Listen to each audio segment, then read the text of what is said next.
এর মতো 1 ঘন্টা বাজতে চায়, ঠিক না বেঠে? সেরকম আওয়াজ দিবেন। আপনারা গাজীপুরের মানুষ, আমার এলাকার তো সুনাম রাখা লাগবে। এত মিডিয়া আসছে, কালকে যদি সেটা সালাম দিছে উত্তরই নাই, হুজুর খালি মাঠে আওয়াজ করতেছে না। লম্বা সময় কথা বলবো না, যেহেতু এলাকার অবস্থা একটু অন্যরকম, ধৈর্য একটু কম। তো যতক্ষণ কথা বলবো আল্লাহ রাব্বুল আলামিন যেন আমাকে ইখলাসের সাথে আপনাদেরকে আমলের নিয়তে শোনার তৌফিক দান করেন, জোরে বলেন আমিন। আলোচনার শুরুতে আল্লাহ সুবহান মহিয়ান গরিয়ান রব্বুল ইজ্জত ওয়াল জালালের আলিশান দরবারে হৃদয়ের গভীর থেকে শুকর আদায় করছি যে মহান রব্বুল ইজ্জত ওয়াল জালাল আমাদেরকে অত্যন্ত দয়া করেছেন, মায়া করেছেন। সুন্দর একটি স্বাধীন বাংলাদেশ, আমাদেরকে স্বৈরাচার মুক্ত একটি দেশ উপহার দিয়েছেন। আল্লাহ রাব্বুল আলামিন জালেম মুক্ত একটি সমাজ উপহার দিয়েছেন। আল্লাহ রাব্বুল আলামিন ভালো থাকার মতো তৌফিক দান করেছেন। আল্লাহ রাব্বুল আলামিন নেক হায়াত দান করেছেন। আশরাফুল মাখলুকাত বানিয়েছেন, শ্রেষ্ঠ নবীর শ্রেষ্ঠ উম্মত বানিয়েছেন। আজকের এই পর্যন্ত যাদের যতটুকু হায়াত, আমার 25 বছর আর আপনাদের 30, 40, 50, তা আমার মনে করেন 25-20 বছরের যুবক কি মারা যায় না? তো এই যে দুনিয়াতে আমরা চলছি ফিরছি, মানুষ মারা গেলে মানুষ অবাক হয়, কিন্তু বিষয়টি এরকম না। মানুষ জীবিত থাকে, সেটাকে অবাক হওয়ার মতো বিষয় মনে করা দরকার, যে কিভাবে জীবিত আছি। প্রতিদিন এই যে শ্বাস নিচ্ছি, মানুষ যখন অসুস্থ হয়ে যায়, আইসিইউতে চলে যায়, লক্ষ লক্ষ বিল দেওয়া লাগে। আপনাকে আমাকে আল্লাহ সুস্থ রেখেছেন, প্রতিদিন শ্বাস নিচ্ছে, এই অক্সিজেনের টাকা আল্লাহ রাব্বুল আলামিন বিল চান নাই। পানি পান করছি, আল্লাহ বিল চান নাই। আল্লাহর দেওয়া চাকা দুটা পা দিয়ে চলছি, আল্লাহ পায়ের বিল চান নাই। হাত দিয়ে কাজ করতেছি, হাতের বিল চান নাই। কথা বলার ক্ষমতা আল্লাহ দিলেন, এই কথা বলার মতো জবান আল্লাহ দিলেন, কথা প্রতিদিন বলতেছি, আল্লাহ বিল চান নাই। যদি এক এক গ্লাস পানির বিল আল্লাহ নিতেন, এক একটা শ্বাসের বিল আল্লাহ নিতেন, তাহলে কি আল্লাহকে সেই বিল দিয়ে আমরা কোলাতে পারতাম? সুতরাং পূর্বে অনেক মানুষ চলে গেছে, আমাদের যে বয়স কম ছিল। সুতরাং এই হায়াত দিলেন যে আল্লাহ, বলার ক্ষমতা দিলেন যে আল্লাহ, চলার ক্ষমতা দিলেন যে আল্লাহ। সে আল্লাহর আলিশান দরবারে হৃদয়ের গভীর থেকে, হৃদয়ের আবেগ অনুভূতি উজাড় করে, আল্লাহর প্রেমে মাতোয়ারা হয়ে একযোগে সকলেই পড়ছি আলহামদুলিল্লাহ। আল্লাহ জবান দিছেন, আল্লাহর দেওয়া জবান দিয়ে আল্লাহ নাম উচ্চারণ করতে একটু কষ্ট হয় মাঝে মাঝে, নাকি? যে আল্লাহ জবান দিছে, সে আল্লাহ জবান বন্ধ করতে পারে কি পারে না? সেই জন্য আল্লাহর দেওয়া জবান দিয়ে জীবনে অনেক কিছু বলছেন, অনেক গীবত করছেন, অনেক মিথ্যা কথা বলছেন। আজকে এই মাহফিলে আসছেন, আগামীকাল আপনি থাকতেও পারেন, আগামীকাল বেঁচে নাও থাকতে পারেন। সুতরাং আল্লাহর দেওয়া জবান দিয়ে গুনাহ মাফের আশায় চিৎকার মেরে জবান ছেড়ে দিয়ে সকলেই পড়ছি আলহামদুলিল্লাহ। আমরা আল্লাহ পাকের শুকর আদায় করে নিলাম। এবার আমরা আলোচনায় প্রবেশ করতে চাই। মৌসুম ভিত্তিক আলোচনা রাসূল সাল্লাল্লাহু আলাইহি সাল্লাম করতেন। কি ভিত্তিক? মৌসুম ভিত্তিক। মানে যখন যে মাস থাকতো রাসূল সাল্লাল্লাহু আলাইহি সাল্লাম সেই মাসের ফজিলত বর্ণনা করতেন, যে এই মাসে কি আমল তোমরা করবা, এই মাসে কি আমল করা দরকার। এই যে মাসে আমরা আছি, এই মাসের নাম কি? জানুয়ারি নাকি? আর কি? রজব মাস। রজব মাস এটা আমরা অনেকেই জানি না। আর বাংলা মাসের নাম কি? পৌষ মাস। সমস্যা কি জানেন? আমাদের একটা পরিচয় আছে, আমরা বাঙালি। তবে এই পরিচয়ের আগে আমাদের আরেকটা পরিচয় আছে। বাঙালির আগে আমরা হচ্ছি মুসলিম। আমরা কি? মুসলিম। যারা বলে আমরা মুসলমান, এরা জান্নাতি। এরা কোথায় যাবে? যারা বলে এবং কাজে কর্মে তা পরিণত করে। এই জন্য আল্লাহ রাব্বুল আলামিন আমাদেরকে খাঁটি মুসলমান বানায় দেন, বলেন আমিন।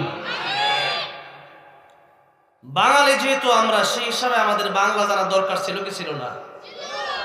আমাদের দেশে ইংরেজি মাসের নাম জিজ্ঞাসা করেন, জানুয়ারি ফেব্রুয়ারি মার্চ বলে দিবে, কিন্তু বাংলা মাসের নাম জিজ্ঞাসা করে দেশের বাঙালি বাংলা মাসের নাম বলতে পারে না, অথচ বাংলাদেশকে ভালোবাসে। তাহলে এই বাংলা মাসের নাম জানা দরকার আছে না নাই? আছে। অনেকে ইংলিশ বলতে বলতে বাংলা কোনটা, চেয়ার টেবিল ফ্যান, এগুলোর বাংলায় অনেকে জানে না, নাকি বলেন? জানে না, জিজ্ঞেস করলে পারবে না। বাংলার প্রতিও গুরুত্ব কম। আবার আরেকটা ভাষা হচ্ছে, যেই ভাষা জান্নাতের ভাষা, সেই ভাষা কোন ভাষা? রাসূল সাল্লাল্লাহু আলাইহি সাল্লামের ভাষা কোন ভাষা? কোরআনের ভাষা কোন ভাষা? মক্কা মদিনার ভাষা কোন ভাষা? কবরের ভাষা কোন ভাষা? জান্নাতের ভাষা কোন ভাষা? হ্যাঁ, ইন্টারন্যাশনাল ল্যাঙ্গুয়েজ ইংলিশ না, ইন্টারন্যাশনাল ল্যাঙ্গুয়েজ আরবি। কোনটা? ইন্টারন্যাশনাল ল্যাঙ্গুয়েজ যতদিন দুনিয়াতে আছে ততদিন, দুনিয়া শেষ, ইন্টারন্যাশনাল ল্যাঙ্গুয়েজ এটা থাকবে না। ইন্টারন্যাশনাল ল্যাঙ্গুয়েজ হবে আরবি। কি হয়ে যাবে?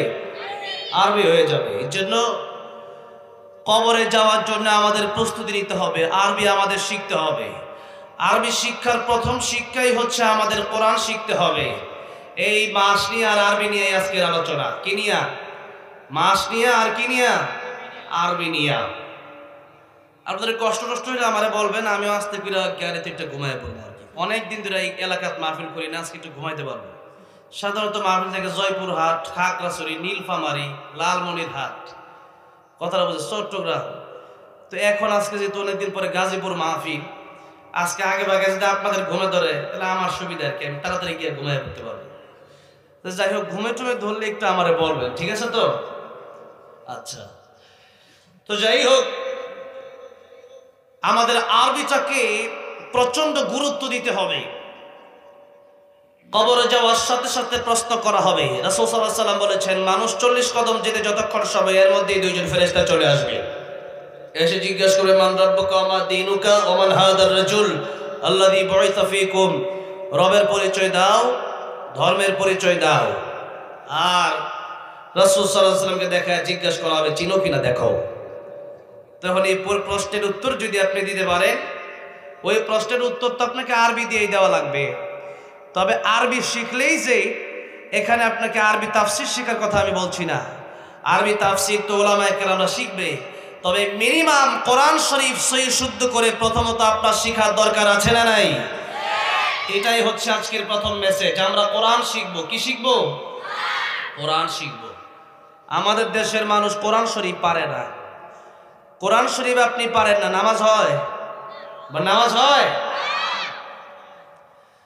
অথচ রাসূল করিম সাল্লাল্লাহু আলাইহি সাল্লাম বলেন, কিয়ামতের ময়দানে সর্বপ্রথম নামাজের হিসাব হবে। নামাজের হিসাবে যারা পার পেয়ে যাবে, সব জায়গায় তারা পার পেয়ে যাবে, আল্লাহ রাব্বুল আলামিন তাদেরকে জান্নাতের মেহমান বানায় দিবেন। আর নামাজের হিসাব দিতে গিয়ে যারা ধরা খেয়ে যাবে, তারা সব জায়গায় ধরা খেয়ে যাবে। সুতরাং তাদেরকে জাহান্নামের পথ ধরতে হবে। এই জন্য নামাজ যদি আপনি পড়েন, সে নামাজ হচ্ছে কিনা তাও আপনার জানা লাগবে। নামাজ যদি আপনি পড়েন, ওযু ছাড়া যেমন নামাজ হয় না, ঠিক তেমনি ভাবে নামাজ ভঙ্গের কারণ অনিশ্চিত। তার মধ্যে প্রথম কারণ হচ্ছে নামাজে অশুদ্ধ পড়া। নামাজে কি পড়া? অশুদ্ধ পড়া। এখন নামাজ ভঙ্গের কারণ নিষ্ঠা, প্রথম কারণ শুদ্ধ পড়া, এটা আপনি আজকে জানলেন। এখন থেকেও যদি আপনি কোরআন না শিখেন, কিয়ামতের ময়দানে আল্লাহ যদি জিজ্ঞাসা করে, নামাজ পড়েছো? হ্যাঁ নামাজ পড়েছি। নামাজ তো হয় নাই। কেন নামাজ হয় নাই? কারণ কোরআন শরীফ আপনি শুদ্ধ করে শিখতে পারেন নাই। আর কোরআন শরীফ যারা শুদ্ধ করে তিলাওয়াত করে, কোরআন তাদেরকে লানত দেয়। কি দেয়? আমি টাঙ্গের এলাকা পাম দিয়ে কি নামাজ পড়তে যাচ্ছি, সিরাজগঞ্জের প্রোগ্রাম, তো দাঁড়ায় গেলাম নামাজে দাঁড়ায় যাওয়ার পরে সেখানে আমি এক যার পিছনে নামাজ দাঁড়ালাম, উনি পড়তেছে কুল হুয়াল্লাহু আহাদ। হবে কি? আহাদ। বাংলায় কোরআন শরীফ পড়া যাবে না, বাংলায় কোরআন শরীফ পড়া জায়েজ নাই। আপনি হক্কানি আলেমদের কাছে এগুলো জিজ্ঞেস করে দেখে নেবেন। বাংলায় কোরআন শরীফ পড়লে আপনি আলহামদুলিল্লাহ রাব্বিল আলামিন পড়বেন কেমনে? সেখানে পড়তে হবে আলহামদুলিল্লাহ রাব্বিল আলামিন, অর্থ চেঞ্জ হয়ে যাবে। এই জন্য কোরআন শরীফ উস্তাদের কাছে শিখতে হবে। যারা সহিহ শুদ্ধ তিলাওয়াত পারে তাদের কাছে আপনাকে কোরআন শিখে নিতে হবে। কোরআন যদি আপনি না শিখেন, আল কোরআন হুজ্জাতুল লাকা আও আলাইকা, কোরআন আপনার পক্ষে যাবে অথবা কোরআন আপনার বিপক্ষে যাবে। কোরআন যার পক্ষে যাবে ফারিকুন ফিল জান্নাহ, জান্নাতে চলে যাবে। আর কোরআন যার বিপক্ষে যাবে সে যাবে কোথায়? আপনারা কোথায় যেতে চান? জান্নাতে যেতে চাই। কোরআনের সাথে থাকবেন তো?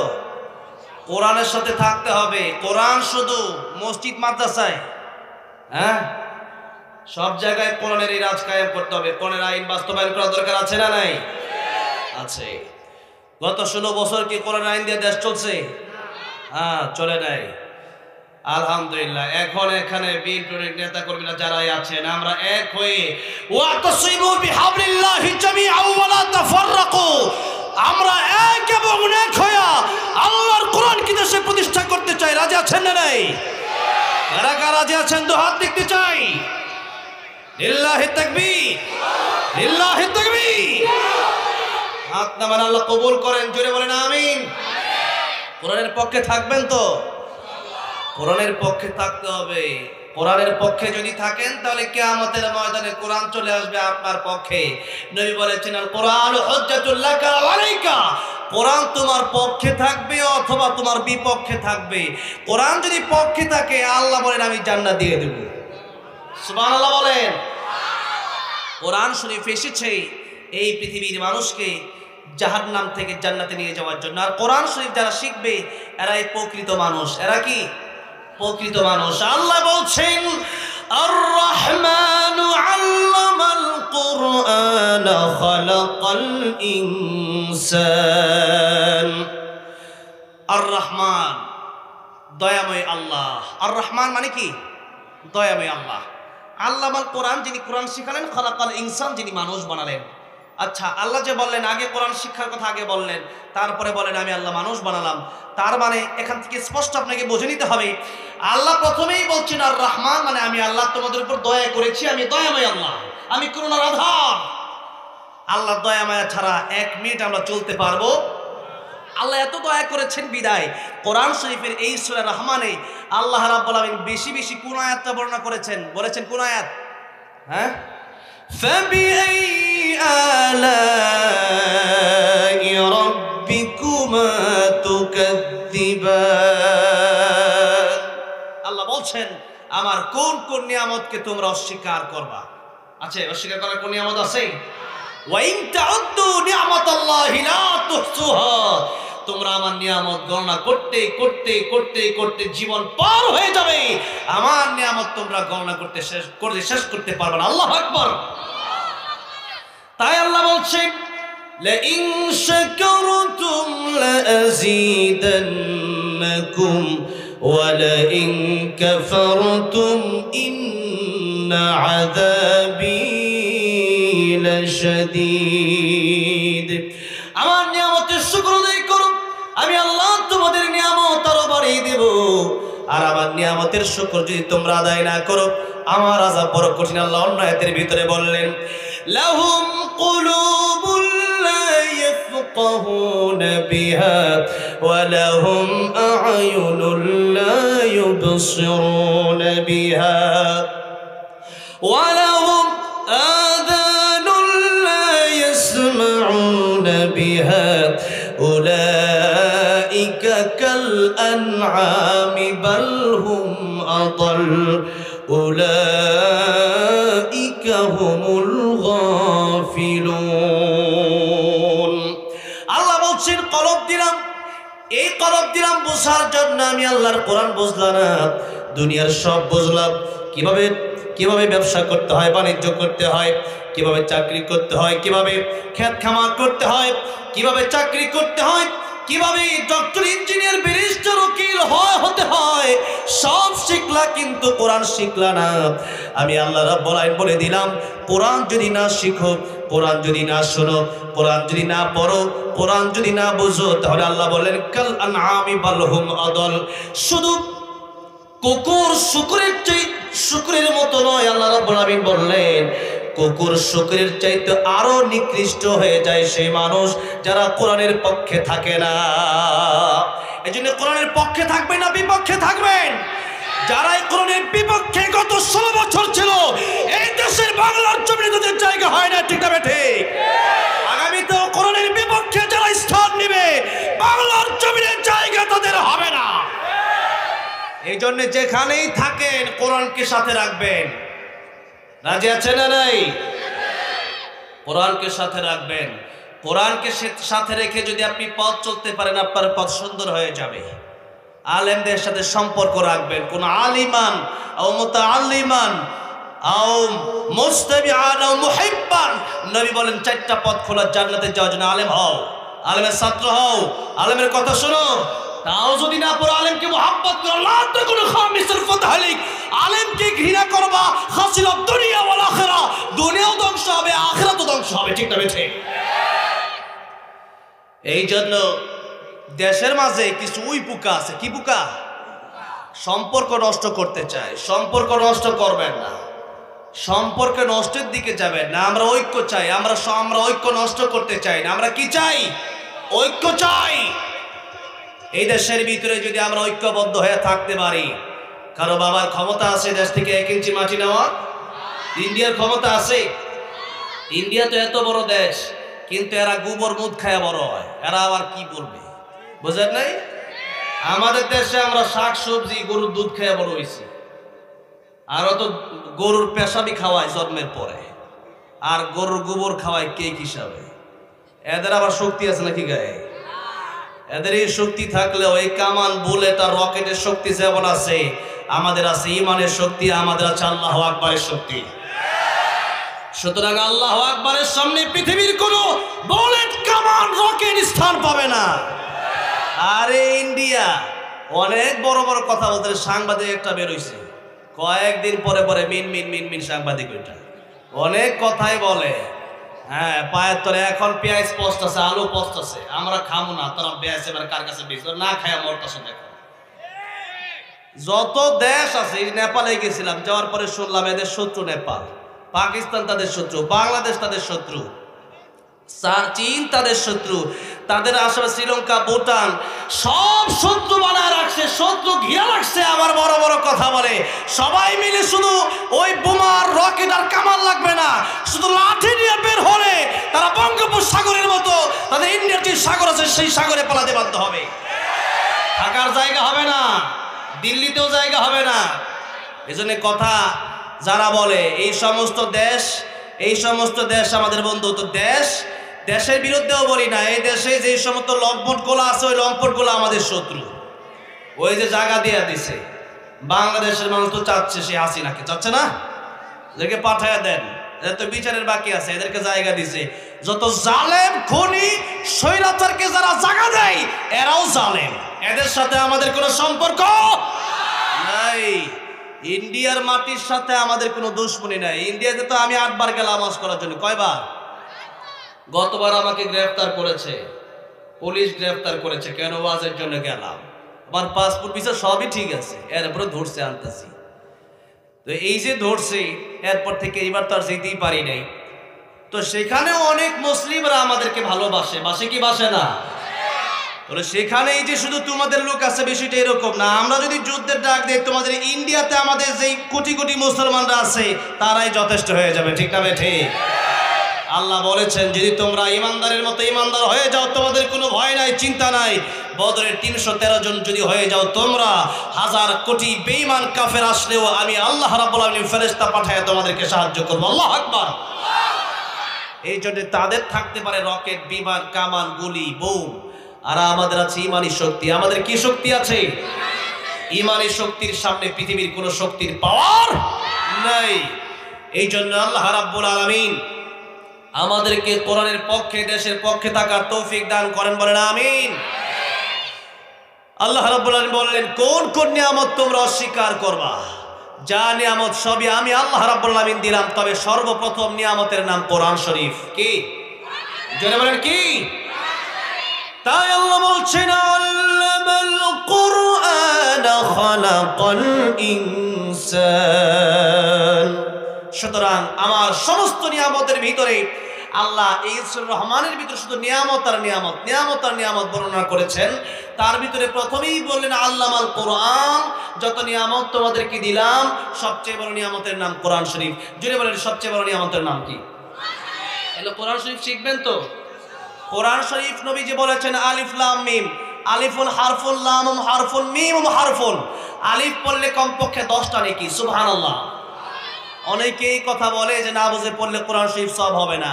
কারো যদি অ্যালার্জি থাকে, বেগুন যদি খায় চুলকানি হবে না? হবে। এরপরে বিলাই সিমটি চিনেন তো, আরেকটা কি পাতা জানেন সুবাইদুল্লাহ? সূত্রা পাতা। সূত্রা পাতা লাগায় দিছে, লাগাতে খালি খাত যায়, চুলকায় না? আপনি কোন আমি বুঝি দেয়, আরে এটা বুঝে দিলেও চুলকাবে, না বুঝে দিলেও চুলকাবে। বিষ খায় ফেলছেন, এখন কোন বুঝি নাই, এখন না বুঝতে হবে, বুঝতে হবে, জানতে হবে। আপনি না বুঝে একটা সৃষ্টি, এই যে বিলাই সিমটি অথবা সৃষ্টি নয়, এটা আল্লাহর অংশ, এটা আল্লাহর, এটা গায়রে মাখলুক, আল্লাহর কালাম। এটা কি আল্লাহর কালাম, আল্লাহর কথা। সেই আল্লাহর কালাম যদি একটা সৃষ্টির এত পাওয়ার থাকে, বুঝে লাগালে ওইটার অ্যাকশন হয়, না বুঝে লাগালেও অ্যাকশন হয়, তাহলে আল্লাহর কোরআন যেটা মাখলুক নয় বরং আল্লাহর কালাম, আল্লাহর অংশ, সেই কোরআন শরীফ যদি আপনি বুঝে আপনি তেলাওয়াত করেন, না বুঝে তেলাওয়াত করেন, সওয়াব আছে না নাই? রাসূল সাল্লাল্লাহু আলাইহি ওয়াসাল্লাম বলেছেন সওয়াব আছে। এখন যারা বলে সওয়াব না তারা মূর্খ, বুঝে না। যেমন আলিফ লাম মিম আপনি পড়লে সওয়াব আছে, পৃথিবীর কোন মুফাসসির এই আলিফ লাম মিমের অর্থ জানে না। আপনারা কোরআন শরীফের তাফসীর শুনবেন। আমি আমার ওয়াজে আমি আল্লামা দিলরুর হোসেন সাঈদী রাহমাতুল্লাহ আলাইহিকে ফলো করি। কাকে? দিলরুর হোসেন সাঈদী। তিনি কোরআনের কথা বলতেন, এক একটা ওয়াজ মাহফিলে 100-150 কমপক্ষে কোরআনের আয়াত বলতেন। আমিও এক একটা মাহফিলে 100-150 কোরআনের আয়াত বলার চেষ্টা করি। আমাদের দেশে অনেকেই ওয়াজ শুরু করে কেমনে, সূরা ইখলাস নাযিল হয়েছে নবীর উপরে, নবীর নাতি হাসান হোসেনের এবার কারবালার ঘটনা চলো 12টা পর্যন্ত। তাফসীর শুনতে অভ্যস্ত হন। কোরআন আছে যেখানে, রহমত আছে সেখানে।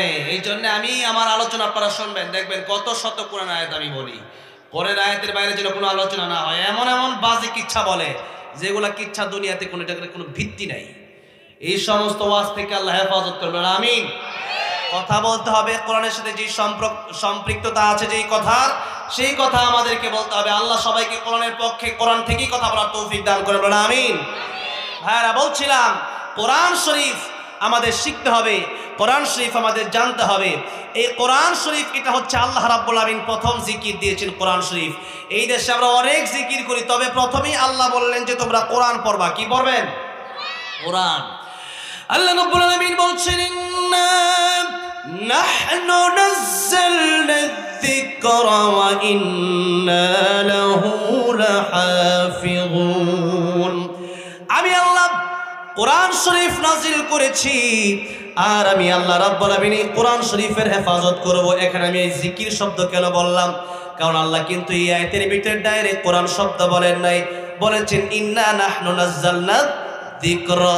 আমি আল্লাহ জিকির নাজিল করেছি, আমি আল্লাহ কোরআন নাজিল করেছি।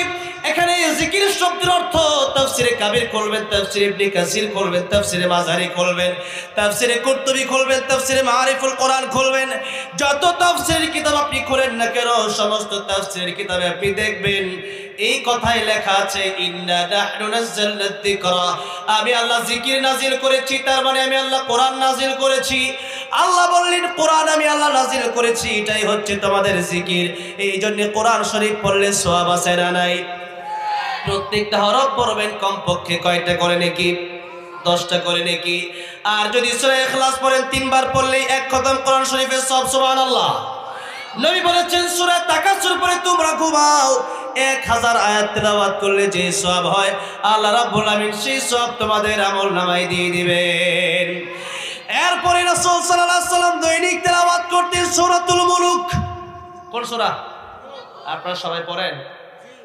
সবাই পড়ে না, আলহামদুলিল্লাহ। এখানে যারা স্টেজে যারা তারা প্রায় মানুষই পড়ে, তা আপনারা কেন পড়েন না? সূরা মুলুক পড়বেন। নবী বলেছেন সূরা মুলুক যারা এশার পরে তেলাওয়াত করবে, ঘুমের আগে তেলাওয়াত করবে, তাদের কবরে আযাব হবে না, সুবহানাল্লাহ। এগুলো ওয়াজ না, ঘটনা একটা করে শেষ করে দিই নাকি? হ্যাঁ, ওয়াজ শুনতে হবে, সেরকম কোরআনের তাফসীর শুনতে হবে। ঘটনা একটা করে 3 ঘন্টা আমি কাটাতে পারি, এগুলো আমিও করতাম আগে। যখনই আল্লামা সাঈদীকে ফলো করেছি তখন থেকে এগুলো বাদ দিয়ে দিয়েছি। এই জন্য তাফসীর শুনবেন, কোরআনের ফজিলত শুনবেন বেশি বেশি, এগুলো হচ্ছে আসল ওয়াজ। আমল করবেন তো। এরপরে নবী বলেছেন কিয়ামতের ময়দানে সূরা মুলুক যারা প্রতিরাতে তিলাওয়াত করবে এদের জন্য তর্ক করবে আল্লাহর কাছে, আল্লাহকে বলবে আল্লাহ এই লোকটাকে তুমি জান্নাতি দিয়ে দাও। আল্লাহ বলবেন এই লোকটা তো জাহান্নামী। কোরআন বলবে আয় আল্লাহ রাব্বুল আলামিন আমি এই কোরআনকে সে প্রতিদিন রাতে ঘুমের আগে স্মরণ করেছে, আজকের কিয়ামতের ময়দানে তারে জান্নাতে না দিলে আমি কোরআন খুশি হব না। আল্লাহ বলেন কোরআন রে তুই আমার কালাম, তোরে খুশি করতে গিয়া জাহান্নামের লিস্টের বান্দাটাকেও আমি আল্লাহ রাব্বুল আলামিন জান্নাতের মেহমান বানিয়ে দিলাম। আল্লাহ এটাই বলছেন ইন্না নাহনু নাযালনা যিকরা ওয়া ইন্না লাহু লাহাফিজুন। এই কোরআন আমি আল্লাহ নাজিল করেছি, হেফাজত করবেন কে? নকুল কুমার বিশ্বাস বলেছে, একটা গান বলেছে, বলবো? একটা হিন্দু হয়ে কোরআন নিয়ে এত সুন্দর গান লিখেছেন, শুনবেন? যদি আগুনে লেগে ধ্বংস হয়ে যায়, ধ্বংস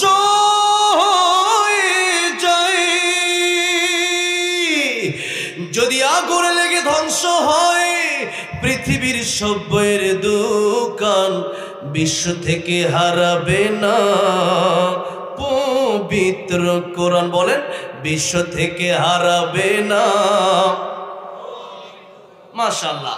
যদি আগুনে লেগে ধ্বংস হয় পৃথিবীর সব বইয়ের দোকান, বিশ্ব থেকে হারাবে না পবিত্র কোরআন, বিশ্ব থেকে হারাবে না।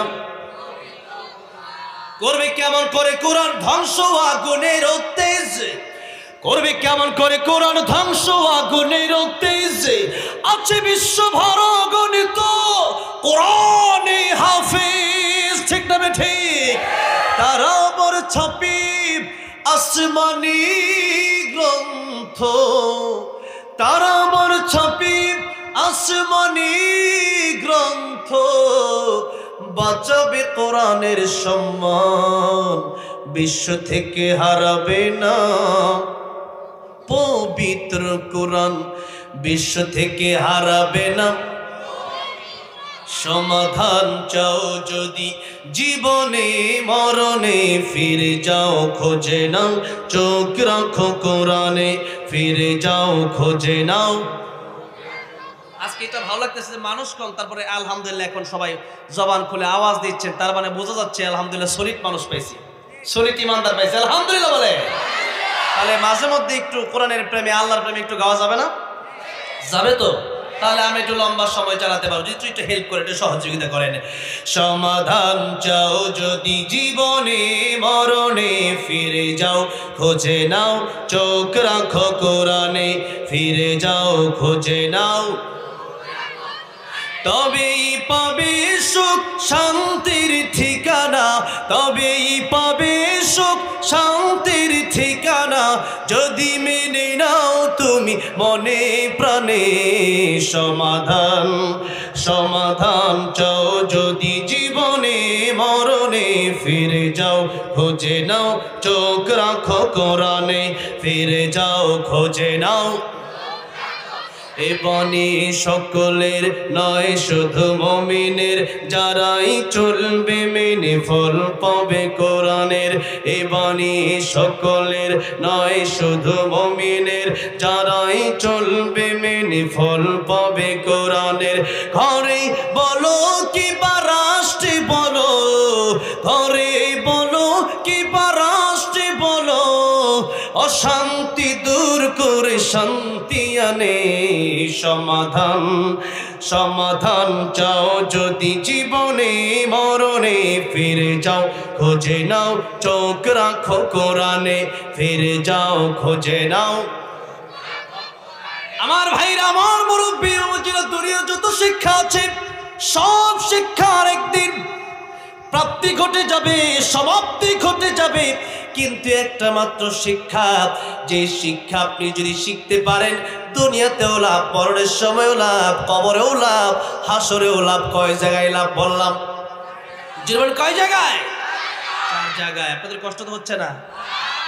এতক্ষণ সময় যে আজকে প্রধানমন্ত্রী থাকবে আমি খুব খুশি হয়েছি, আমি তো অবাক হয়ে গেলাম। আলহামদুলিল্লাহ। আগে এক সময় ওয়াজ করতাম, ওয়াজের মাঝখান দিয়ে আইসাই বলতো হুজুর এটা বলবেন না, ওইটা বলবে না, এরকম বলতো কি বলতো না? আলহামদুলিল্লাহ, এখন কোরআনের সমাজটা কত সুন্দর হয়েছে, কথা বলতেছি কোনো বাধা নাই, ঠিক না ঠিক? এরকম সমাজ আমরা চাই, যে সমাজটা আমরা মিলেমিশে একসাথে কোরআনের কথা বলবো, কোনো বাধা হবে না। যারা কোরআনের বিপক্ষে আসবে এদের তো দুনিয়াতে থাকারই অধিকার নাই, ঠিক না ঠিক? আল্লাহ বলেছেন ইয়া মাশারাল জিন্নি ওয়াল ইনসি ইন ইসতাতাতুম আন তানফুযু মিন আকতারিস সামাওয়াতি ওয়াল আরদি ফানফুযু লা তানফুযুনা ইল্লা বিসুলতান। যদি তোমরা আমার কোরআনের বিরুদ্ধাচরণ করো, আমার কোরআন তোমাদের কাছে ভালো না লাগে, আল্লাহ বলেছেন আকাশ জমিন ছেড়ে বের হয়ে যাও। বাস্তবে দেখা গেছে তারা থাকতেও পারে নাই, ঠিক না ঠিক? আল্লাহ এই সুন্দর সমাজকে কোরআনের জন্য কবুল করে দেন, বলেন আমিন। যারা এখনো বসা, আল্লাহ তাদেরকেও যেন কাল কিয়ামতের ময়দানে কোরআনের সুপারিশ সবার নসিব করে দেন, যদি বলেন আমিন। কোরআনের সুপারিশ অনেক গুরুত্বপূর্ণ সুপারিশ, কোরআনের সুপারিশ আল্লাহ রাব্বুল আলামিন কিয়ামতের ময়দানে মঞ্জুর করে নেবেন। এই জন্য কোরআন শরীফ আমরা শিখব, আমরা পড়ব, আমরা আমল করব। এই শিক্ষা শিখলে পরে আপনার সন্তানকে ডক্টর, ইঞ্জিনিয়ার, ব্যারিস্টার বানান, তাতে কোনো সমস্যা নাই। এই দেশে তো আলেমদেরকে যখন জেলে নিয়ে গেছে, এই দেশের আলেমরা জেল খাটছে, বিএনপির অনেক নেতা কর্মীরা জেল খাটছে, খাটে নাই? তাদের পক্ষে যারা হকের পক্ষে কথা বলে জেলে গেছে, তারা মাজলুম, এই মাজলুমদের পক্ষে জজ, উকিল, ব্যারিস্টার দরকার আছে না নাই? হ্যাঁ, সেই উকিল, জজ, ব্যারিস্টার আসবে কোন জায়গা থেকে? আমাদের মুসলমানদের পক্ষ থেকে দরকার আছে না নাই? সেই জন্য অবশ্যই জজ, উকিল, ব্যারিস্টার দরকার আছে, ইঞ্জিনিয়ার দরকার আছে না? আমাদের বিল্ডিং বানায় দিবে কি? ইঞ্জিনিয়ার দরকার আছে না? বাড়ি বানানোর দরকার আছে না? আছে তো। এরপরে ডাক্তারের দরকার আছে, আমাদের চিকিৎসা। আমরা যখন যাই ঢাকার বিভিন্ন ইবনে সিনা এবং পপুলার বিভিন্ন হসপিটাল যখন যায়, তখন ডাক্তার বলছে আপনার ভিজিটই লাগবে না, নামাজের সময় হয়ে গেছে, ডাক্তার বলছে সব রোগীর এখন বন্ধ, সিরিয়াল বন্ধ করে দাও। এমন ডাক্তার আছে না নাই? আছে। আপনি যদি মানতে চান আপনি মানতে পারবেন, আর যদি মানতে না চান তাহলে আপনার মানাবে কি? এই জন্য নিজের ইচ্ছা শক্তি আগে লাগবে। কি লাগবে? নিজের ইচ্ছা লাগবে। মান জাদ্দা ওয়াজাদা, যে চেষ্টা করে সে পায়। এই জন্য আমাদের ইচ্ছা যেন থাকে। আল্লাহ রাব্বুল আমিন আমাদের ইসলামের জন্য, কোরআনের জন্য ইচ্ছা শক্তি বাড়ায় দেন, জোরে বলেন আমিন। দুনিয়াতে আপনার ডক্টর, ইঞ্জিনিয়ার, ব্যারিস্টার, উকিল, জজ আপনি বানান, কোনো সমস্যা নাই। তবে আপনি মুসলিম, সেই জন্য আপনার সন্তানকে সর্বপ্রথম মক্তবে পাঠাতে হবে। কোথায় পাঠাতে হবে? মক্তবে পাঠায় দেন। আর যারা এখন কোরআন শিখতে পারেন নাই, বয়স্ক শিক্ষা চালু করেন। কোন শিক্ষা? বয়স্ক শিক্ষা। এই যে মসজিদ কুয়েত সংস্থা থেকে করে দিয়েছে, এই মসজিদ মাদ্রাসার, এই মাদ্রাসাতে আপনারা দান করবেন বেশি বেশি। মসজিদ আর মাদ্রাসাতে এই জনগণের কাজ বেশি বেশি করে দেবেন। নবী বলেছেন মৃত্যুর পরে সব আমল বন্ধ হয়ে যাবে, 3টা আমল বাকি থাকবে। কয়টা আমল? 3টা। 1 নাম্বার সদকায়ে জারিয়া। 1 নাম্বার কি? 2 নাম্বার তোমার উত্তম কথা, যে কথার কারণে মানুষ ভালো হয়ে গেছে। 3 নাম্বার সেই কাজ, তুমি যদি একটা সন্তানকে, যদি একটা নেককার সন্তান যদি দুনিয়াতে রেখে আসতে পারো। এই জন্য কুয়েত, কাতার, দুবাই আমরা গিয়ে দেখে এসেছি। অনেক মানুষে আমাকে বলেছে যে মসজিদ মাদ্রাসা লাগলে আপনারা আমাদেরকে বলবেন। মিডিল ডিস্ট্রিক্ট আমি অ্যাভেলেবলি যাই, তো সেখানে আমাকে বলে তারা যে মসজিদ মাদ্রাসা লাগলে আমাদেরকে বলবেন। তো এই যে মসজিদ মাদ্রাসার প্রতি তাদের অনেক একটা গুরুত্ব। কেন? যে এই মসজিদে যে আপনি 10,000 টাকা দিতে পারেন, তাহলে আপনি আজকে কালকে মরে যেতে পারেন। পারেন কি পারেন না? জোরে বলেন। আজকে আপনার মনে হতে পারে কি পারে না? মৃত্যুর পরে এই মসজিদে যারা নামাজ পড়বে, নামাজিদের সবগুলো আল্লাহ রাব্বুল আলামিন আমার কবরে, আপনার কবরে পৌঁছায় দিবেন এই মসজিদে দান করার কারণে। সুবহানাল্লাহ। এই জন্য মসজিদে থাকতে রাজি আছেন না নাই? নবী বলেছেন এই মসজিদের সাথে যারা দিল লাগায় রাখবে সবসময় থাকবে। এই মসজিদের কমিটিতে যারা আছেন, আমি আগেই বলে এসেছি, আমার দেলোয়ার ভাইকে বলেছি মসজিদে বসে, যে আপনারা ভাগ্যবান, মসজিদের সাথে থাকলে পরে নবী বলেছেন কাল কিয়ামতের ময়দানে যেদিন মাথার অর্ধ হাত উপরে থাকবে সূর্য, যেদিন পায়ের নিচে থাকবে তামার জমিন, সেই দিন আল্লাহ রাব্বুল আমিন আরশে আজিমের নিচে তাদেরকে ছায়া দিয়ে দিবেন। সুবহানাল্লাহ। এই জন্য মসজিদ মাদ্রাসায় দান করবেন, যার যতটুকু সামর্থ্য আছে ততটুকু দান করবেন। আপনার নাই?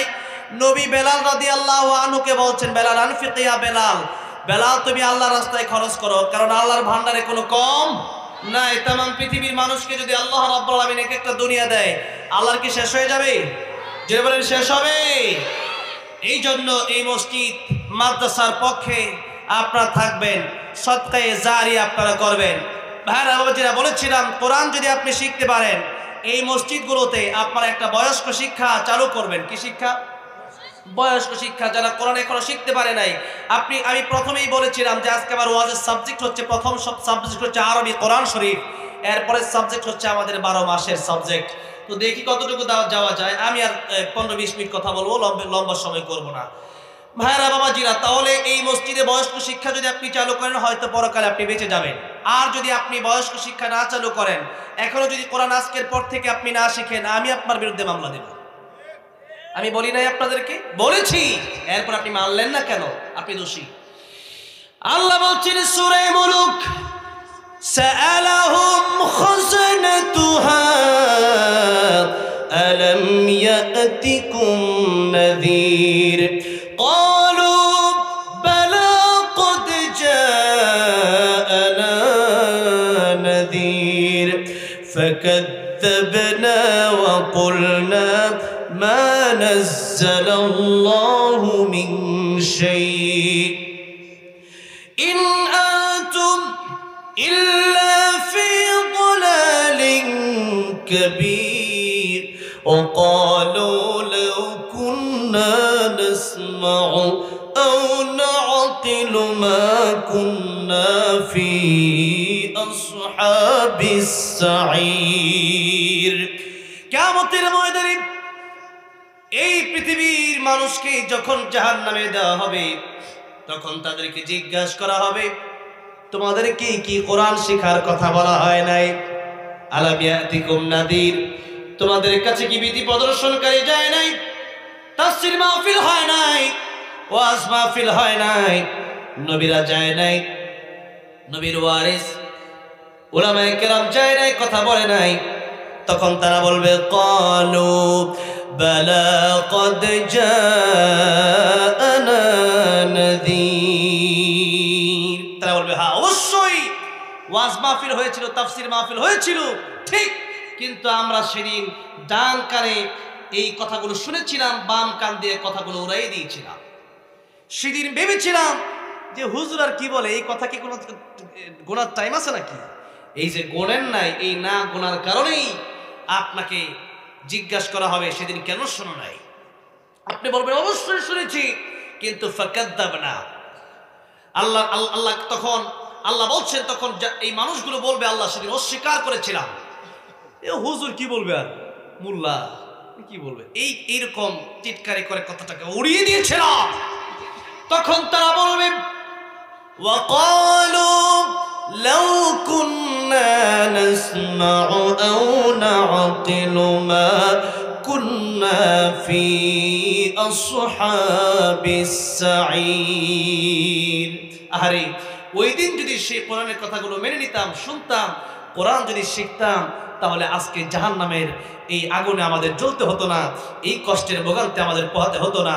এই কথা সেদিন মানুষ আফসোস করে করে বলবে, কিন্তু সেদিন আফসোস করলে আর কোনো লাভ হবে না। এই জন্য নবীজি বলেছেন ইগতানিম খামসান ক্বাবলা খামসিন শাবাবাকা ক্বাবলা হারামিক। এটা হচ্ছে আমার আজকের খুতবার যে আয়াত আর হাদিস পড়েছি, আয়াতের অর্ধেক কথা বলছি আর হাদিসের কথাটা বলে আবার বাকি অর্ধেক কথা বলি, ওয়াজ শেষ করে দেব। আমি জানি এখন মানুষ বিরক্ত হয় আগের মতো। ময়মনসিংহ যখন ফার্স্ট টাইম ওয়াজ করি, আমি স্টেজে উঠেছি 2010 সালে সর্বপ্রথম। কত সনে? তখন জাতীয় পুরস্কার পেয়েছিলাম ইসলামিক ফাউন্ডেশন থেকে এবং বিভিন্ন টেলিভিশন থেকে আমাকে পুরস্কৃত করা হয়েছিল। সেই জাতীয় পুরস্কার পাওয়ার পর থেকে মোটামুটি স্টেজে তেলাওয়াত করি। এরপরে ওয়াজের বয়স মোটামুটি 6-7 বছর। তাফসির যখন করি তখনই কোরআন তেলাওয়াত করি, এই তাফসির করি, এই ওয়াজ মাহফিলে এসেছি। তো এই যে আমাদের এই সময়টা, এক সময় যখন ময়মনসিংহে ফার্স্ট টাইম আলোচনা করতে গেলাম ভালুকা 30 ওইদিকে, তখন আমাকে বলল হুজুর গফরগাঁও একটা মাহফিলে গেলাম। তখন আমাকে আগে শিশু বক্তা যেটা বলে এটার পক্ষে আমি না, এটা সম্পূর্ণ বিপক্ষে। শিশু বক্তা ওয়াজ করবে কেন? শিশু বক্তা কোনো ওয়াজ করবে না, যারা আলেম হবে তারাই ওয়াজ করবে। এটা শিখে শিশু বক্তা আছে, শিশু বক্তা কোনো শিশু বক্তা নাই। তারপর ওই সময় মানুষ একটু বয়স কম, দাঁড়িয়ে উঠে না, এখন 25 বছর, তাও অল্প কিছু উঠছে আর কি। আর আমার এই যে আমার সমবয়সী ফুফাতো ভাই, আমার স্বাস্থ্য ভাইয়েরা, তো এদের দাড়ি মারি উঠে আর 3-4 বছর উঠছে, আমার উঠে নাই আর কি। তো যাই হোক, তো ওই সময় থেকে আমাকে নিয়ে গেছে, বলছে হুজুর ঘুমায় পড়ে, আমি বললাম কি বলেন কি, 9টা বাজে ঘুমাবো মানে ওয়াজ দিবেন কয়টায়? বললো আরাম করে ঘুমা, আপনি প্রধান বক্তা, সবার শেষে আপনার সবার শেষে কয়টায়? ও 7টায় তবারক দেওয়া হবে, তখনই আপনার বয়ান হবে। কথাটা বোঝেন নেই? কিন্তু সেই সময় আর এখন নাই। এখন মানুষ কাজে করবে টাইমে, এই টাইম মেনটেনটা আমাদের একটা গুরুত্ব দিতে হবে। টাইমের ব্যাপারে আমরা গতকালকে সিরাজগঞ্জে প্রোগ্রাম ছিল, সেখানে গিয়ে শাহজাদপুর, সেখানে গিয়ে বলে এসেছি যে এই টাইমে আপনারা গুরুত্ব দিবেন। বলে ভাই 1 মিনিট লাগবে, লাগে 10 মিনিট, এরকম বলে যে আপনার 10 মিনিট লাগলে আপনি বলতে পারেন যে আমার 20 মিনিট লাগতে পারে, একটু বাড়ায় বলেন, আগে গেলে সে খুশি হবে। তো আল্লাহ রাব্বুল আলামিন এই সময়ের গুরুত্ব দিয়ে সময় নিয়ে একটা সূরা নাযিল করেছেন। কোন সূরা? সূরাতুল আসর। কোন সূরা? সূরাতুল আসর। সময়ের কসম আল্লাহ খেয়েছেন, অথচ আমরা সময়কে গুরুত্ব দিই না। আমরা এটা কালকেও বলেছি এই জন্য যে গতকাল মাহফিলে যখন উঠানোর কথা ছিল, কালকেও মাহফিল উঠলো 12টায়। তো শেষ পর্যন্ত অল্প সময় কথা বলে আমি চলে আসলাম। তো রাসূল সাল্লাল্লাহু আলাইহি ওয়াসাল্লাম নিয়ম ছিল রাসূল দিনের বেলা দাওয়াত দিতেন, আর এশারের প্রতি পরে দ্রুত সময় ঘুমিয়ে পড়তেন। কি করতেন? ঘুমিয়ে পড়তেন। আর ফজরের অনেক আগে রাসূল সাল্লাল্লাহু আলাইহি ওয়াসাল্লাম উঠে যেতেন, এরপর তাহাজ্জুদ পড়তেন। কুমিল লাইলা ইল্লা কালিলা। তো এই জন্য রাতের বেলায় আমরা আগে ঘুমায় যাব। আগে কি করব? যত আগে ঘুমানো যায় আগে আমরা ঘুমায় পড়বো। আর ফজরের আগে উঠবে। এখন ঘুমায় 3টার সময়, উঠে 12টার সময়। আল্লাহ নবী দোয়া করেছেন, আয় আল্লাহ আমার উম্মতের জন্য আপনি সকালবেলা বরকত দান করেন। আর ফজরের পরে হাঁটতে বের হবেন, দেখবেন কি সুন্দর বাতাস। সারা দিনে আপনি ওই বাতাস টাকা দিয়ে কিনে পাবেন না, পাবেন। এই জন্য সকালবেলা হাঁটবেন, ফজরের নামাজ পড়ে ঘুরবেন, দেখবেন এটা আবহাওয়া অন্যরকম, বাতাসই অন্যরকম, আল্লাহ রহমত তখন নাজিল হতে থাকে। ফজরের সময়টা, এই নামাজ সবচেয়ে কঠিন নামাজ, ফজরের নামাজ। কোন নামাজ? ফজরের নামাজ। অনেকেই বলে যে ফজর নামাজ না পড়ে যদি জোহরের সময় এই সুন্নত 2 রাকাত আর ফরজ নামাজ 2 রাকাত না পড়ে যদি জোহরের সময় 20 রাকাত পড়তাম তাও সমস্যা ছিল না। না, এটাই তো পরীক্ষার হল। এটা কিসের হল? আহাসিবান নাস এই ইউতরাকু এই ইয়াকুলু আমান্না ওয়া হুম লা ইফতারুন। আল্লাহ বললেন মানুষ কি মনে করে যে তারা ঈমান এনেছে, বলবে তাদেরকে ছেড়ে দেওয়া হবে, তাদেরকে কোনো পরীক্ষা নেওয়া হবে না? অবশ্যই তাদেরকে পরীক্ষা করা হবে।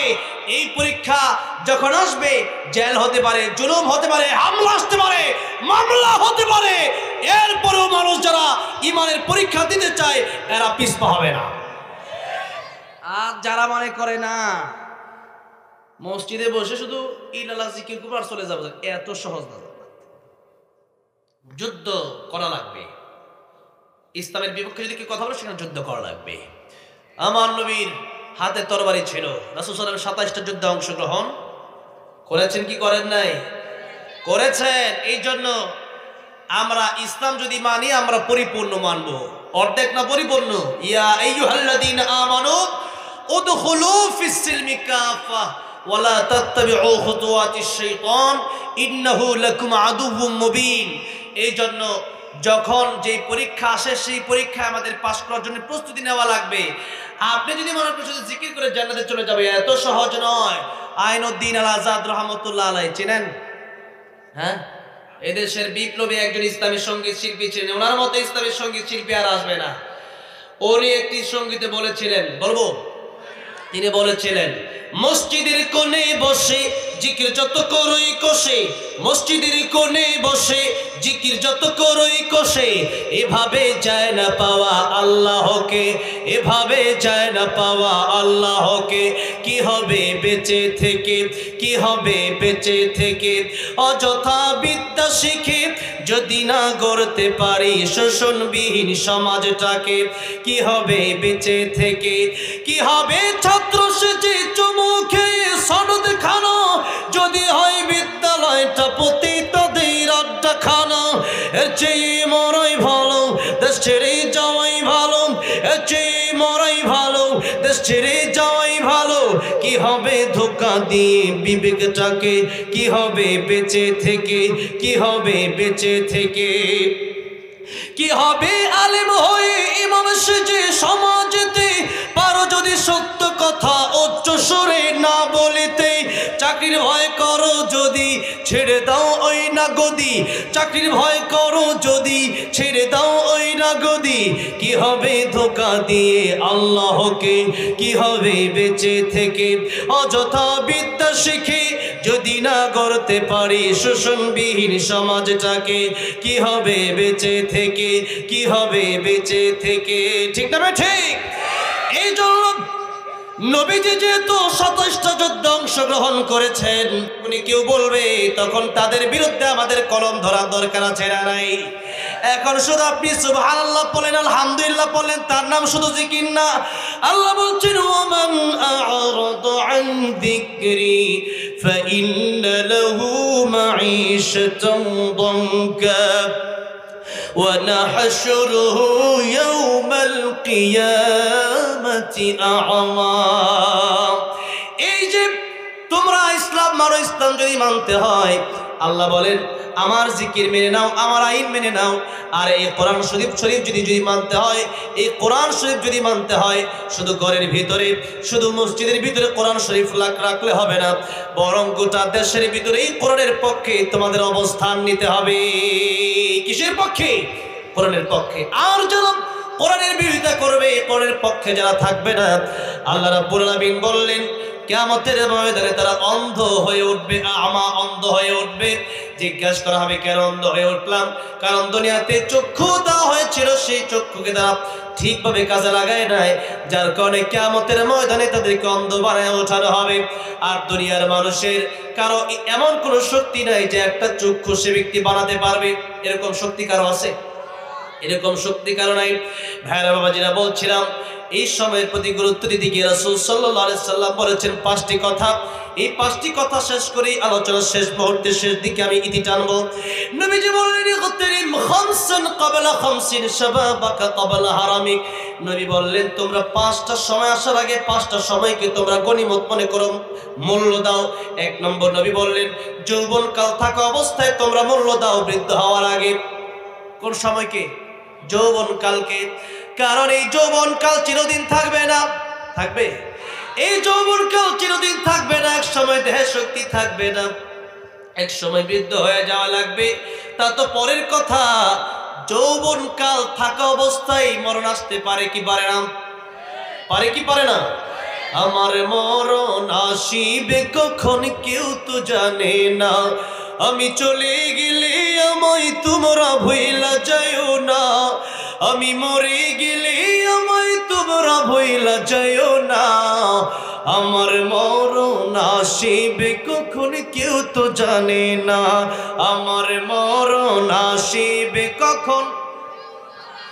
এই দুনিয়া চিরজীবন থাকার জায়গা না, অন্ধকার কবর যে আমার আসল ঠিকানা, সবাই রেখে আমায় চলে যাবে সঙ্গী হবে না, সবাই রেখে আমায় চলে যাবে সঙ্গী হবে না, আমার মরণ আসিবে কখন কেউ তো জানে না, আমার মরণ আসিবে কখন। কার মরণ কোন দিন আসবে পৃথিবীর কোনো মানুষ জানে না। সুতরাং আল্লাহর নবী নিজেও বললেন, নবীর কাছে মালাকুল মউত আসলে অনুমতি লাগে 3 বার। অনুমতি নিলেন কয়বার? দরজায় ঢোকার আগেই বললেন আসসালামু আলাইকা ইয়া রাসূলুল্লাহ। নবী বললেন ফাতিমা দরজা খোলো। দরজা খুলে দেখো কে যেন ঢোকার জন্য, ঘরে ঢোকার জন্য পারমিশন চাই। ফাতিমা রাদিয়াল্লাহু আনহা দরজা খুলে দেখলেন এমন একজন লোক দেখা যায় যার মাথা আকাশে, যার পা জমিনে। ফাতেমা বললেন বাবা, এমন মানুষ আমি পৃথিবীতে কোনোদিন দেখি নাই। মক্কা নগরীর মানুষের সাথে কোনো মিল নাই, মদিনার মানুষের সাথে এই লোকের কোনো মিল নাই। নবী দেখে বললেন ফাতিমা রে, এটা দুনিয়ার কোনো মানুষ না, এটা মালাকুল মউত আজরাইল। ফাতিমা রাদিয়াল্লাহু আনহাকে বললেন তুমি ঢোকার জন্য পারমিশন দিয়ে দাও।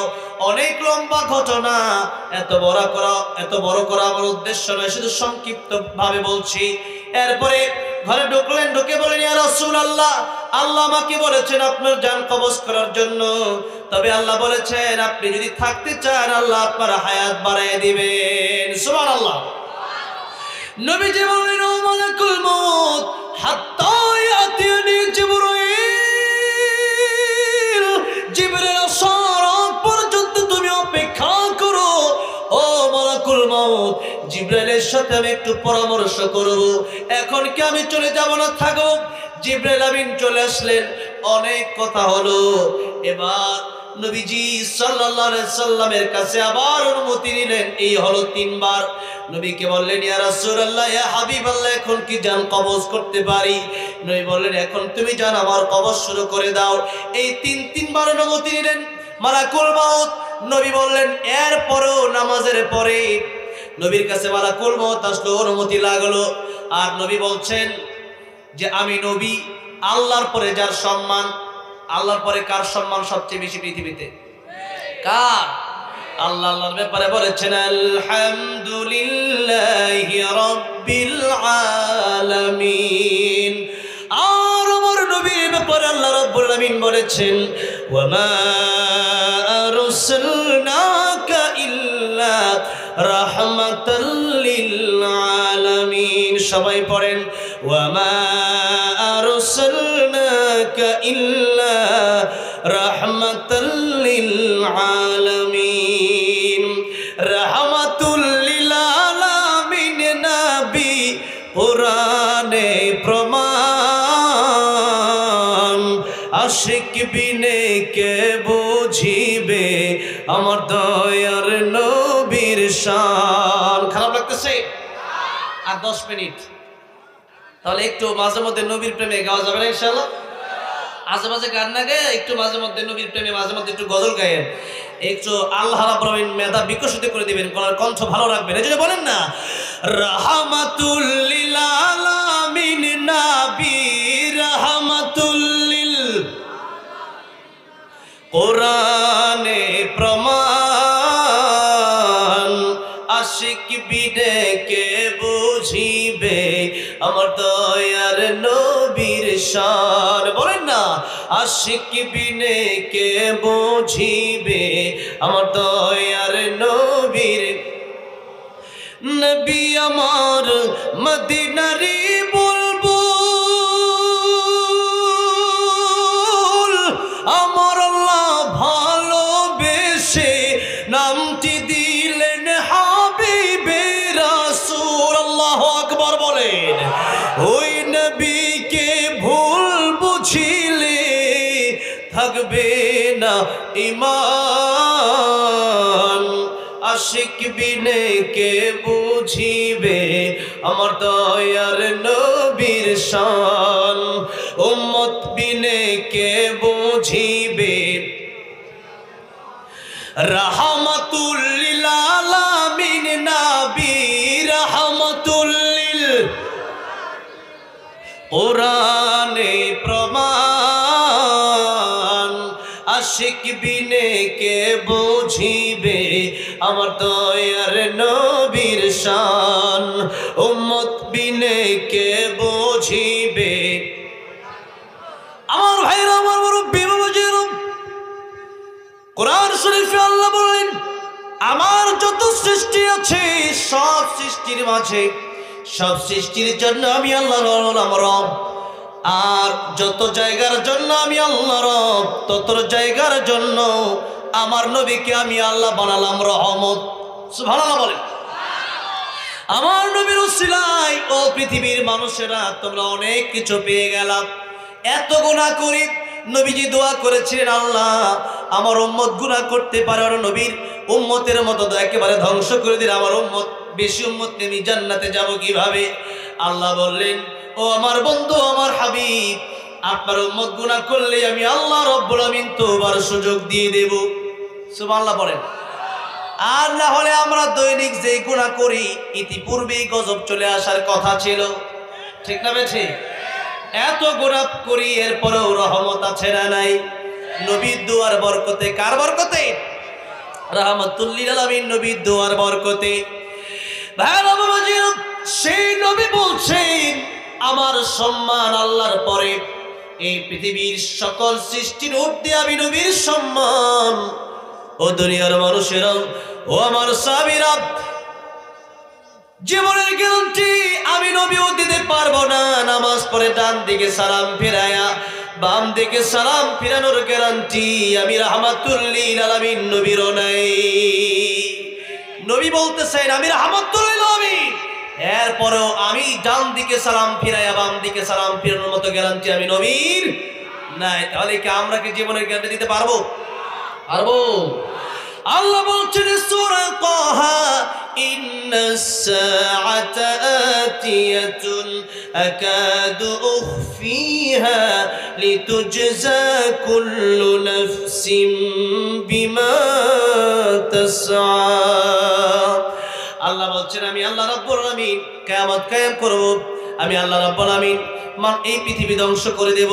আর এই সার ব্যাখ্যায় কিয়ামত এসেছে, ধ্বংস এসেছে। নবী সার ব্যাখ্যায় বলেছেন মান মাতা ফাকাদ কিয়ামত কিয়ামতুহু, অর্থাৎ কিয়ামত কোন দিন হবে আর মানুষ কোন দিন মৃত্যুবরণ করবে, কোথায় মৃত্যুবরণ করবে এটা পৃথিবীর কেউ জানে না। আল্লাহ বলেন আকাদু ফিহা, আমি আল্লাহ গোপন করে রেখে দিলাম। কারণ যদি পৃথিবীর মানুষ এটা জেনে যায় যে কে কোন দিন মরবে, তাহলে পৃথিবীর নিয়ম শৃঙ্খলা ঠিক থাকবে না। গাড়ি যাবে হরেন দিবে মেইন রোডে, আপনি তো জানেন আপনার মরণ 2026 সালে, আপনি রাস্তায় দাঁড়ায় থাকবেন যে এখন তো আমার মরণ হবে না, তো আমার উপরে দিয়ে যাও না। র্যাব, পুলিশ, আর্মি, বিডিআর দিয়ে এই দেশ সুন্দরভাবে রাখা যাবে না। গুলি করে একজন আরেকজনকে মেরে ফেলবে, চিন্তা করবে আমার মরণ তো এখন এই বছর হবেই না। ঠিক না বেঠে? এই জন্য দুনিয়ার সিস্টেম পাল্টে যাবে, দুনিয়ার নিজামে ঠিক থাকবে না। আর মানুষের ইবাদতের প্রতি অনীহা চলে আসবে। কারণ মৃত্যুর 1 মিনিট আগে তওবা করলেও তওবা কবুল আল্লাহ করবেন কি করবেন না? তওবা কবুল করবেন, কিন্তু মৃত্যুর সময় যখন হয়ে যাবে, মালাকুল মউত যখন এই আত্মাকে টান দিবে, রূহকে টান দিবে, তখন কেউ তওবা করলে আর তওবা কবুল হবে? দুইটা সময় তওবা করলে তওবা কবুল হবে না। একটা হলো যখন সূর্য পশ্চিম দিক থেকে উঠবে, আরেকটা হলো কিয়ামতের অনেকগুলো বড় আলামত। একটা হচ্ছে সূর্য যখন পশ্চিম দিক থেকে উঠবে তখন কিয়ামত একেবারে কাছাকাছি চলে আসবে। এটা খুব দ্রুতই চলে আসতেছে, নিউজ এসেছে ইতিপূর্বে যে খুব দ্রুত সময়ের ভেতরে সূর্য পশ্চিম দিক থেকে উঠবে। এই জন্য তওবা এখনই করে নিতে হবে, ভালো এখনই হয়ে যেতে পারে হবে। আগামী রমজানে ভালো হব, আগামী মাসে ভালো হব, আগামী শুক্রবারে ভালো হব, এই গ্যারান্টি আমার আপনার নাই। এই জন্য ভালো হওয়ার জন্য আরো 3 দিন 4 দিন 1 মাস 2 মাস সময় আপনাকে দেওয়া হয়েছে, সেই গ্যারান্টি দেওয়া হয় নাই। এই জন্য ভালো যদি হওয়া লাগে আজকে তওবা করে ভালো হতে হবে। রাজি আছে না নাই? 2 নম্বর নবী বললেন, 1 নম্বরটা মনে আছে তো? হ্যাঁ, যৌবন কালকে মূল্য দাও বৃদ্ধ হওয়ার আগে। 2 নম্বর নবী বললেন সিহহাতুকা ক্বাবলা সাকামিক, অসুস্থ হওয়ার আগে সুস্থতাকে মূল্য দাও। কারণ মানুষ যখন অসুস্থ হয়ে যায় তখন বুঝে সুস্থতা কত বড় নিয়ামত। খাওয়া দাওয়া ভালো লাগে না, ঠিক না বেঠিক? 3 নম্বরে নবী বললেন গিনাকা ক্বাবলা ফাকরিক, টাকা পয়সা থাকলে আল্লাহর রাস্তায় দান করো, কারণ টাকা পয়সার মালিক বানায় কে? এই জন্য টাকা পয়সা যদি থাকে, এই টাকা পয়সা আল্লাহর রাস্তায় ব্যয় করেন, যেথায় সেথায় খরচ করা যাবে না। সকালবেলার ধনী তুমি, ফকির সন্ধ্যাবেলা। অনেকের টাকা পয়সা আছে, জন্মগতভাবে টাকা পয়সা আছে, আবার অনেকেই টাকা পয়সা কামাতে কামাতে জীবন চলে যায়, 2-4-5 কাঠা জায়গাও কিনতে পারে না। ঠিক না বেঠিক? আমি শাল লাগিয়েছিলাম কয়েকদিন আগে জায়গা কেনার জন্য। তো আমি যার কাছে জায়গা কিনবো উনি বলতেছে যে, আমি জিজ্ঞেস করলাম আপনার জায়গা কোনগুলা? এই যে এটা জায়গা, ওইটা আমার জায়গা, ওইটা আমার জায়গা। কিন্তু জায়গা আপনার না কোনটা? আমার দাদার 100 বিঘা। যদি বলেন মার হাবা। এরপরে কমতে কমতে এখন প্রায় মনে হয় 50 বিঘার মতো আছে। আমি 5 কাঠা কিনবো তাই হিমশিম খাইতেছি, আমরা 10-12 কাঠা কিনবো তাই হিমশিম খাচ্ছি। আর আপনি মিয়া 50 বিঘা আল্লাহ করেন। অনেক অনেক আলেম মানুষ, সামনে একটা মাদ্রাসা আছে, বড় একটা মাদ্রাসা, ওই মাদ্রাসার মুহতামিম সাহেব উনি। তো বললাম আল্লাহ তো আপনারা আলেমা বানাইছে, আবার দুনিয়াও দিছে। ধনী হইলেই তো খারাপ না, ধনী হইলে খারাপ নাকি? ধনী হইলে যদি আল্লাহ রাস্তায় টাকা পয়সা কাজে লাগাতে ভালো। ওসমান গনি, নবীর জামাতা ওসমান গনি রাদিয়াল্লাহু আনহু, সেই ধনী না, গনি মানে শিল্পপতি। কি পতি? শিল্পপতি। টাকা পয়সা থাকলে আলহামদুলিল্লাহ। ওনারা যে প্রত্যেকদিন কত মাহফিল আর কত জায়গায় টাকা দেয়, আল্লাহ আরো কবুল করেন, বলেন আমিন। আল্লাহ রুজি রোজগারে জানা মানে আরো বরকত দিয়া দেন, বলেন আমিন। টাকা যত দিবেন, যত খরচ করবেন ইসলামের পথে, ততই আপনার আসবে। আমি কৃপণতা করি না, আমার সাথে হোটেলে খাইতে বসলে আপনাকে আমি বিল দিতে দিব না তো? আমার সাথে খায়েন আপনি? আমি বলছি না বিল দিব না, আমি বলি যে বিল আমি দেব, আমার ভালো লাগে। আলিয়াদুল উলিয়া খায়রুম মিনাল ইয়াদিস সুফলা, যেই হাতটা এইভাবে থাকে ওইটার দাম বেশি, এই জন্য আমি দেওয়াটা পছন্দ করি। এই জন্য খাইতে যখন বলবেন কৃপণতা করবেন না, বিল দেওয়ার চেষ্টা করবেন। অনেকে আছে খায়া কয় একটু আটটা মুচ্ছাই কয়ে বাড়িয়ে যা, ঠিক না ঠিক? ওই যে এখন লোক একদিন কিছু হোটেলে খাইতে এরা কয় মিষ্টি আর দই খাই আসতে ফিরে বার হয়ে গেছে আমার রেখে। কিরে হাসা কথা না রে আঙ্গুর বাজারও। এই যদি হয় অবস্থা এরকম করবে না, যত খরচ করবে তত দিবে। আর যদি জমায় রাখেন দেখবেন এমন এক রোগ হয়েছে সব টাকা ওইখানে দিলেন শেষ হয়ে গেছে। যত খরচ করবেন তত আল্লাহ দিবে। যত কি করবেন, আপনি আমার কথা মানেন, আপনি ইসলামের পক্ষে খরচ করেন, দেখেন কত আসে। যখন থেকে খরচ করা শুরু করেছি তখন থেকে আসা শুরু হয়েছে। তখন থেকে কি শুরু হয়েছে? এখন ডেলি আসে 50,000 1 লাখ। এখন থেকে খরচ যত করি, আমিও বন্যার সময় প্রায় 50 লাখ দিয়েছি আলহামদুলিল্লাহ। যত দেই আল্লাহ আমার দিয়ে দেয়। তো এই জন্য যত দিবেন তত আল্লাহ আপনার দিবে। আর আপনি দেখুন না দেব না, আপনি ওইটা জমা রাখেন, এমন রোগ হবে আইসিইউতে দিতে দিতে আপনার শেষ হয়ে যাবে। কৃপণ যারা হয় আর আল্লাহর বন্ধু হতে পারে না, ইসলামের বন্ধু হতে পারে না, মসজিদ মাদ্রাসা কোরআনের পক্ষে তারা থাকতে পারে না।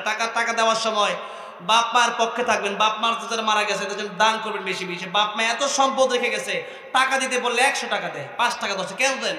আপনার বাপ মা এত জমি আপনার জন্য রেখে গেছে, বাপ মার জন্য কমপক্ষে 10-20 হাজার টাকা দেওয়া দরকার আছে না নাই?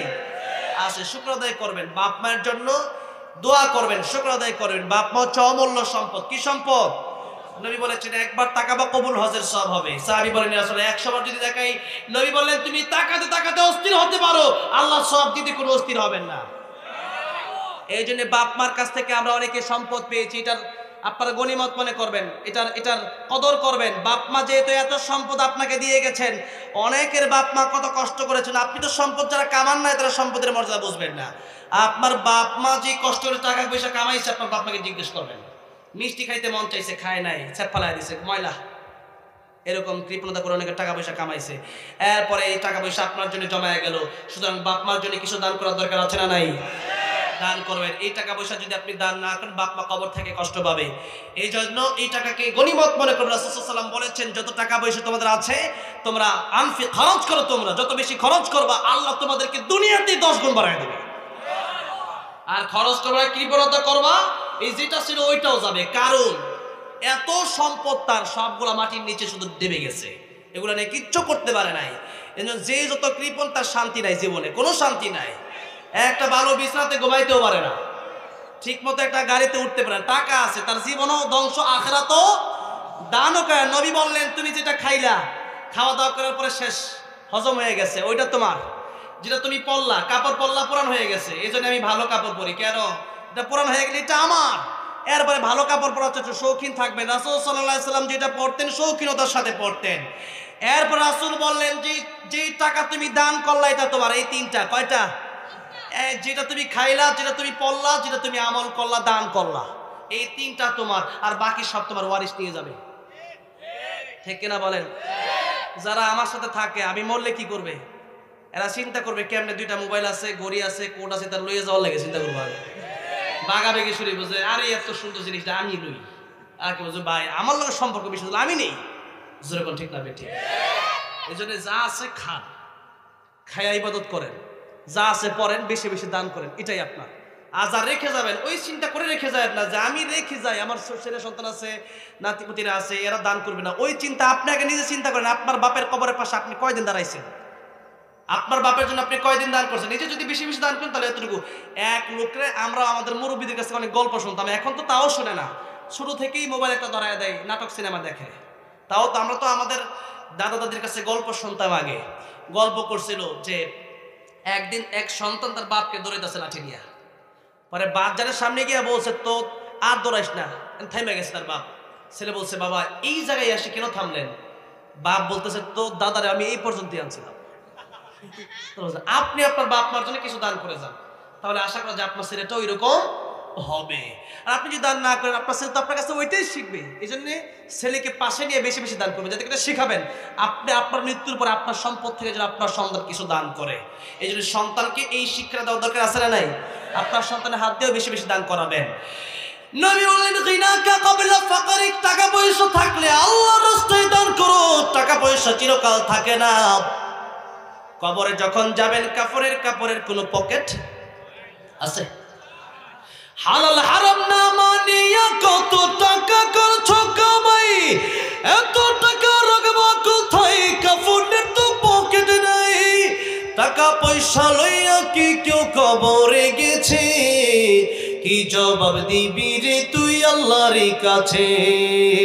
ওরে মানুষ হইছ বেহুশ দুনিয়ার পিছে, ওরে মানুষ হইছ বেহুশ দুনিয়ার পিছে, কি জবাব দিবি রে তুই আল্লাহর কাছে, কি জবাব দিবি রে তুই আল্লাহর কাছে। এই জন্য নবী বলেন টাকা পয়সা যদি থাকে থাকতে কদর করো, আর সাদাকাতুল বালা, দুনিয়াতেও তোমার বিপদের উদ্ধার, আল্লাহ পাক তোমাকে বিপদ থেকে উদ্ধার করবেন দান করার কারণে। এই জন্য দুনিয়া আখিরাতে ভালো থাকার জন্য বেশি বেশি দান করো। 4 নম্বর নবী বলেন ফরাগাকা ক্বাবলা শুগুলিক, অবসর থাকা অবস্থায় ব্যস্ত হওয়ার আগে আল্লাহর ইবাদত করো। আমরা যত দিন যাই তত অবসর না ব্যস্ত। আমার এক উস্তাদ আমাকে বলতেন, যখন তোমার 2 পাও যেথায় খুশি সেথায় যাও, যখন তোমার 4 পাও ভাত কাপড় দিয়ে যাও, যখন তোমার 6 পাও আব্বু তুমি কোথায় যাও। এই কথার অর্থ আছে না? আছে তো। আপনার যখন 2 পা মানে বিয়ে করেন না এখন, তখন আপনি যেখানে মন চায় সেখানে যান। বিয়ে করার পরে এখন যদি কোন রাতে একটু লুডো খেলতে যাই, ক্যারাম বোর্ড খেলতে যাই, বউ সন্দেহ করে বলে ক্যারাম বোর্ড খেলতে যাও, অন্য কোথাও যাও। ঠিক না? ঠিক। আমাদের তো অনেক বন্ধু বান্ধব আছে, একটু মাঝে মধ্যে রাত্রে যখন একটু আড্ডা, তো মাঝে মধ্যে রাতে দিই মাহফিল শেষে, মাহফিল আগে তো এরকম সুযোগ থাকে না, তখন মাঝে মধ্যে আমার এক বন্ধু আছে এই এলাকারই, তখন বলে এত রাতে কই তুমি, আসলে কি হুজুরের সাথে না অন্য কোনো জায়গায়? পরে হুজুর বাইরটা তুমি ফোনে কথা কর, বুঝেন নাই? সন্দেহ আর সন্দেহ, কারণ আরো একটু ব্যস্ততা বাড়ছে, কারণ এখন আপনাকে নিজেকে নিজে সময় দিলেই হয় না, এখন স্ত্রীকে একটু সময় দেওয়ার দরকার আছে না নাই?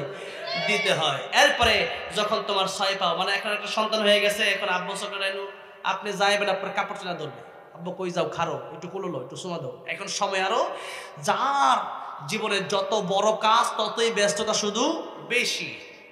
আজকে যারা এসেছেন হারান মিয়ান সাহেব, ওনার ব্যস্ততা আরো বেশি, এমপি মন্ত্রী হলে আরো বেশি। আল্লাহ এরকম নেতা যেন আমাদের দেশের জন্য কবুল করে, বলেন আমিন। যারা ইসলামের জন্য কথা বলে, যারা ইসলামী মাহফিলগুলোর সাথে থাকে, মসজিদ মাদ্রাসার সাথে থাকে, এই যে দিন যত যাবে তত আপনি ব্যস্ত হবেন, কারণ আপনার কাজ তত বাড়বে। কাজ কোনোদিন কমবে? কাজ কমবে না, কাজ শুধু বাড়বে। এই জন্য নবী বলেছেন অবসর থাকা অবস্থায় আর ইবাদত বেশি বেশি করো, ব্যস্ত হয়ে গেলে এরকম পারবে না। শেষ কথা 5 নম্বর নবী বলেন হায়াতাকা ক্বাবলা মাউতিক, মরণের আগে ভালো হয়ে যাও, মরণের পরে ভালো হলে কোনো লাভ। ফেরাউন মরণের সময় বলেছিল আনা মিনাল মুসলিমিন, আমি মুসলমান। আল্লাহ বলেছিলেন আল আন, এখন ভালো হয়ে লাভ কি? এই জন্য নবী বলেছেন মরণের আগে ভালো হয়ে যাও। আল্লাহ আমাদেরকে মরণের আগে ভালো হওয়ার তৌফিক দান করেন, জুড়ে বলেন আমিন। আমি আর 2 মিনিটের শেষ কথাটা বলে দিচ্ছি। এই যে মাস, এই মাসটা হচ্ছে রজব মাস। আমি আরবির কথা বলতে গিয়ে কোরআনের সাবজেক্টটা নিয়েছিলাম লম্বা সময়, আর একটা হাদিস নিয়েছিলাম, সেই হাদিসটা তরজমা শেষ করলাম। এখন শুধু ইনদাল্লাহি 12 শাহরান ফি কিতাবিল্লাহি ইয়াওমা খালাকাস সামাওয়াতি ওয়াল আরদা মিনহা 4 হুরুম যালিকা আদ-দীনুল কাইয়্যিম ফালা তুযলিমু ফীহিন্না আনফুসাকুম। আল্লাহ বললেন এই যে 12 মাস এটা সৃষ্টি করছে আল্লাহ কে? আল্লাহ বললেন যে 12 শাহরান ফি কিতাবিল্লাহ, আমি আল্লাহ যখন আসমান জমিন সৃষ্টি করছি তখন 12টা মাস সৃষ্টি করছি। কয়টা মাস? এই 12 মাস আল্লাহ সৃষ্টি। আর এই 12 মাস এর মধ্যে আল্লাহ হবে রমজানের পরে 4টা মাসকে সম্মানিত করেছেন, জিলকদ, জিলহজ, মুহররম, আর হচ্ছে রজব মাস। এই রজব মাস যখন আসতে রাসূল সাল্লাল্লাহু আলাইহি ওয়াসাল্লাম কোন দোয়া বেশি বেশি পড়তেন? আল্লাহুম্মা, পড়েন আল্লাহুম্মা বারিক লানা ফি রজব ওয়া শাবান ওয়া বাল্লিগনা রমাদান। এই রজব মাসে রাসূল সাল্লাল্লাহু আলাইহি ওয়াসাল্লাম রমজানের প্রস্তুতি নিতেন, কারণ রমজান আমাদের সমাগত খুব কাছে, এই জন্য রমজানের প্রস্তুতি আমাদের এখনই নিতে হবে। রাসূল সাল্লাল্লাহু আলাইহি ওয়াসাল্লাম বলতেন আল্লাহ এই সময় রজবে আর শাবানে আপনি আমাদেরকে বরকত দান করেন, রমজান পর্যন্ত পৌঁছে দেন। আর রমজান একবার যে পেয়ে গেল, বিশেষ করে লাইলাতুল কদর খায়রুম মিন আলফি শাহর, লাইলাতুল কদর যে পেয়ে গেল তার জীবনের ভাগ্য খুলে গেল। এক রাত ইবাদত করবেন, হাজার হাজার মাসের চেয়ে বেশি সওয়াব আল্লাহ দিয়ে দিবেন। আল্লাহ যেন সেই রাত আমাদের নসিব করেন, জোরে বলেন আমিন। আর এই দোয়া আমরা পড়ব। সর্বশেষ কথা আল্লাহ বলেন ফালা তাযলিমু ফীহিন্না আনফুসাকুম, এই মাসকে আমি আল্লাহ সম্মান দান করলাম, তোমরাও সম্মান দান করো। এই মাসে তোমরা গুনাহ ছেড়ে দাও। কি গুনাহ ছেড়ে দাও? আল্লাহ রাব্বুল আলামিন বলেন এই মাসে যদি গুনাহ করো তাহলে আল্লাহ অসন্তুষ্ট হয়ে যাবেন। অন্যান্য সব মাসে তো গুনাহ করা হারাম, এই মাসে গুনাহ করা ডবল হারাম। আল্লাহ আমাদেরকে এই মাসের সম্মান দিয়ে গুনাহ থেকে হেফাজত করেন, জোরে বলেন আমিন। আল্লাহ মাহফিলকে কবুল করেন, জোরে বলেন আমিন।